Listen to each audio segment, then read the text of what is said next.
Pick an equation, I'm picking the second one, and pick a variable to get by itself. I'm choosing x, so we would need to subtract the 2y from the other side. So that would be x equals, and you could write it as 16 minus 2y if you want, or you could put negative 2y plus 16. I'm just going to put 16 minus 2y. And it doesn't matter which one you choose. So this is what we are going to substitute in for x up here. So let's see. X squared plus y squared minus 36 equals 0. Hey, that's nice. It already equals 0. Square the first term, 16 squared, 256, I think. Nice. 256. Multiply them together, 16 times negative 2y is negative 32y. Multiply by 2, so it would be negative 64y. And then square the last term. Negative 2y times negative 2y would be positive 4y squared minus 36. Whoops. So that's all the parentheses foiled out. Then we have our plus y squared minus 36 equals 0. So combining our like terms, our y squareds, we have 4y squared plus y squared. That's 5y squared. Then we have minus 64y. Then we have 256 minus 36, which is 220. Oh boy, this is going to be fun. Factoring this, goodness gracious. All right, here we go. 5 times 220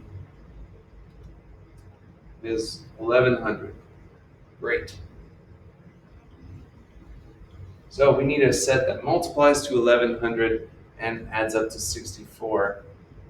So 1 and 1100, not even close. Let's get to like 10 times 110. So we're getting closer at that point. We could chop that in half.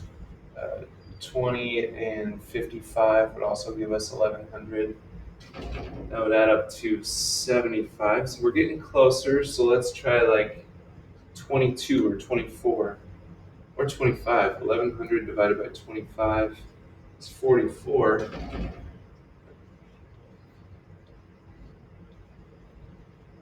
That gives us 69. So it's got to be smaller than that. 1100 divided by 24. 1100 divided by 22. 22 and 50. Man.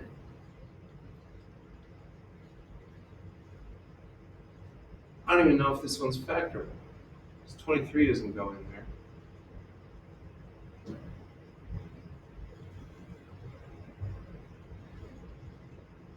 47.8. Okay. So if we were to try the quadratic formula, since I can't factor it, let's see, negative b, so negative, opposite of negative 64, plus or minus square root of b squared, negative 64 squared minus 4ac over 2a.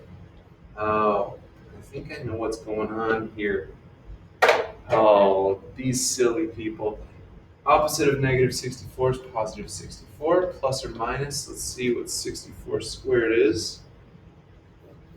4,096 minus 4 times 5 times 220 is 4,400. 2 times 5 is 10. So here's the problem. Look in the square root. That's going to come out to a negative number, and remember, we can't square root negative numbers. So this isn't even possible. This would be our no solution type of problem, meaning these two lines will never intersect each other. So let's scope the graph here from decimals. I feel like a silly Billy. The circle and the line never intersect each other, so there's no solution there, and that's all right.